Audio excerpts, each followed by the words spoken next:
بسم اللہ الرحمن الرحیم۔ ایسی صورتحال ہمارے لیے پیدا ہو جائے کہ ہم آن لائن کو پریفر نہ کر رہے ہوں اور نہ کر سکتے ہوں، کوئی بھی سچویشن ایسی ہوتی ہے بعض اوقات، اور منڈی جانا ہمارے لیے ضروری ہے، تو ہمیں کون سی احتیاطی تدابیر کو اختیار کرنا چاہیے، تو ہم اس کے بارے میں ڈسکس کر لیتے ہیں۔ سب سے پہلے تو یہ ہے کہ آپ جب گھر سے نکلیں تو ایسے کپڑے پہن کے نکلیں، جب آپ گھر واپس آئیں تو اسے اتار کر ایک الگ جگہ پہ رکھ کے اس کو واش کر سکیں۔ پہلی بیسک چیز ہے، چونکہ جب آپ جائیں گے وہاں سے مختلف جانوروں کو دیکھیں گے، مختلف لوگوں سے ملیں گے، چونکہ منڈیوں میں رش بہت زیادہ ہوتا ہے نا، رش ہوتا ہے، بالکل جائیں گے ساتھ بھی لگیں گے، چھوئیں گے بھی، ان کو دیکھیں گے بھی، ملیں گے بھی، تو یہ ایک عام سوشل میڈیا پر بھی ایک تاثر دیا جا رہا ہے، کیا جانوروں میں بھی کرونا ہو سکتا ہے کہ نہیں ہو سکتا؟ تو اس کے بارے میں ابھی تک کوئی کلیئرٹی کہیں نہیں ملی کہ جانوروں میں بھی کرونا ہوتا ہے یا نہیں ہے، اس طرح کے ابھی تک کوئی شواہد نہیں ملے پراپر، جس کو کہتے ہیں نا۔ ہاں ایسے افواہیں ضرور ہیں کہ ایسا ہے یا نہیں ہے، لیکن احتیاط تو کرنی چاہیے، احتیاط ایک بیسک چیز ہے۔ تو اس میں البتہ کانگو وائرس کے بارے میں یہ سنا گیا ہے کہ وہ جانوروں کے ساتھ مخصوص ہے اور وہ جانوروں میں پایا جاتا ہے۔ ہاں وہ لیکن اس کا ظاہر ہے نا، مطلب اس کی ظاہری ہے، لیکن اس کانگو وائرس سے کسی جانور کے گوشت افیکٹ نہیں ہوتا، ٹھیک، لیکن ہے کہ وہ انسانوں کو بھی تکلیف پہنچا سکتا ہے، اس سے انسانوں کو بھی مختلف بیماریاں لگ جاتی ہیں، کانگو ہی بیماری لگ جاتی ہے، اس کو تھوڑا سا احتیاط کرنی چاہیے۔ بالکل یہ یاسین بھائی نے بڑی اچھی بات یاد کروائی۔ تو یہ کہ جب آپ احتیاطی تدابیر میں بیسک چیز تو ہم نے بتائی، دوسرا آپ نے ماسک پہن کے جانا ہے، ٹھیک، جب ماسک پہن کے جائیں اور جب گھر واپس آئیں تو ماسک گھر میں انٹر ہونے سے پہلے آپ اتار دیں۔ یہ نہیں ہے کہ بس آپ ماسک پہن کے پھرتے رہیں، وہ ماسک آپ دوبارہ یوز نہیں کریں، چونکہ وہ ایسی سچویشن ہوگی جہاں رش ہوگا بہت زیادہ۔ تیسری بات ہے کہ آپ گلوز پہنیں، وہ گلوز مختلف قسم کے ہوتے ہیں، آپ شاپر والا بھی پہن سکتے ہیں، دوسرا بھی پہن سکتے ہیں، جس طرح کے بھی آپ کو میسر آئے تو آپ وہ پہن کے جائیں، تاکہ آپ کے ہاتھوں کو کسی طرح کے بھی وہاں کی جو غلاظت ہے یا وہاں کی کوئی بھی جرمز ہیں، جراثیم ہے، وہ نہ آپ کو چھوئیں۔ جب وہ بھی آئیں تو گھر آ کے یہ دونوں چیزیں، ماسک بھی اور گلوز بھی اتار کے باہر رکھ دیں، اور داخل ہونے سے پہلے سینیٹائزر سے یا اچھی طرح صابن سے 20 سیکنڈ تک ہاتھ دھوتے رہیں،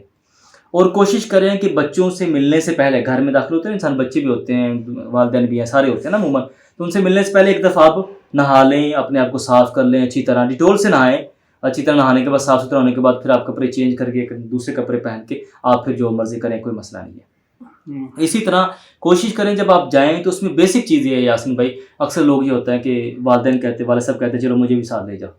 ساتھ دوسرے بھائی بھی کہتے ہیں میں نے بھی جانا ہے، میں نے بھی قربانی دیکھنی، تو بچوں کو تو بالکل نہ لے کر جائیں۔ اگر ایک شخص نے جانور لینا ہے، اگر 2 بھائیوں نے لینا ہے تو 2 بھائی ہی جائیں، ایک بھائی نے لینا تو وہ اکیلا جائے۔ اگر اس سے لگتا ہے کہ اسے پہچان نہیں ہے، اسے مشکل ہوگی، تو پھر ایک صحت مند بھائی کو یا ایک صحت مند کسی شخص کو ساتھ لے جائے جس کو تھوڑی پہچان ہے، تو زیادہ لوگ نہیں جائیں، تاکہ ایسا نہ ہو کہ جب زیادہ جائیں گے تو اکثر جب پچھلے سال بھی میں قربانی لینے کے لیے گیا تو وہاں فیملی آئی ہوتی ہیں،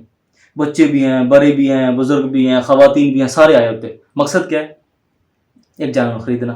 اس سے اگر ان کو کسی کو مسائل ہو جائیں تو وہ مسائل لے کر آئے گا اپنے گھر والوں کو بھی وہ مسئلہ لگے گا، وہ مسئلہ آگے پھر محلے والوں کو بھی لگے گا، وہ ایسے پھیلتا کہاں سے کہاں تک دور تک بات چلے گی۔ جیسے پہلے کرونا وائرس کی سچویشن ہوئی، کسی ایک جگہ پر آیا اور پوری دنیا میں پھیل گیا، اور پوری دنیا کی معاشرتی صورتحال کو تباہ و برباد کر کے رکھ دیا۔ اس لیے یہ ہمارا فرض ہے بحیثیت انسان، بحیثیت مسلمان، یہ ہمارا فرض ہے کہ ہم قربانی کریں، فرض کو پورا کریں اور مکمل احتیاط کے ساتھ دوسروں کو تکلیف پہنچائے بغیر کریں۔ بالکل۔ اس کے ساتھ میں ایک اور چیز یہاں پہ ضرور شامل کرنا چاہوں گا کہ چونکہ گرمی کا موسم ہے، اگر آپ منڈی جاتے ہیں تو آپ اپنے ساتھ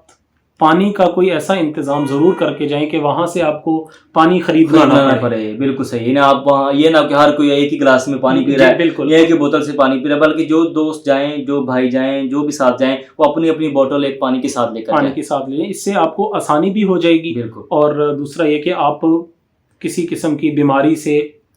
اس سچویشن سے بچا بھی سکتے ہیں۔ اور ایک اور چیز جو میں یہاں پہ شامل کرنا چاہوں گا کہ قربانی کا جانور جب آپ لے آئیں تو اس کے بعد بھی آپ احتیاطی تدابیر کو ہی استعمال کریں کہ یا تو اس کو آپ تھوڑا سا الگ کر کے اس جانور کو رکھیں، اور ایسا بھی نہیں، چونکہ قربانی کے دنوں میں بچوں کی سب سے زیادہ خوشی کا مشغلہ یہی ہوتا ہے کہ قربانی کا جو جانور ہے اس کو وہ باہر لے کر جانا، بالکل صحیح بات ہے۔ تو چونکہ ہم نے تو اپنی صورتحال کو دیکھنا ہے اور ضرر سے بچنے کی کوشش کرنی ہے، تو بچوں کا کھیلنا اس کے ساتھ بالکل ٹھیک ہے، لیکن ہم نے اپنے موجودہ صورتحال کو بھی دیکھنا ہے کہ اگر بچوں کا کھیلنا مضر ثابت ہو رہا ہے تو پھر ہمیں اس سے بچنا چاہیے، اپنے بچوں کو سمجھانا چاہیے کہ بیٹا یا بیٹی آج کل کے جو حالات ہیں وہ ایسے نہیں ہیں کہ آپ جانور کے زیادہ پاس جائیں یا ان کے ساتھ ہاتھ لگائیں، ان کو چھوتے ہیں، ان کے فیس پہ پیار کرتے ہیں. اس طرح کی چیزوں کا ہمیں ابھی شروع میں ڈسکس کیا، ہمیں معلوم نہیں ہے کہ کیا جانوروں میں بھی اس طرح کا وائرس ہوتا ہے یا نہیں ہوتا، یعنی یہ ابھی تک کنفرمیشن نہیں ہے. اگرچہ یہ افواہیں ضرور ہیں، کنفرمیشن نہیں ہے، تو کیوں ہم اس سے بچنا جائیں؟ ایسا نہ ہو کہ ہم نہ بچیں خدا نہ خواستہ، اور کسی کو کسی نقصان میں، کسی بیماری میں، کسی مشکل میں مبتلا ہو جائیں.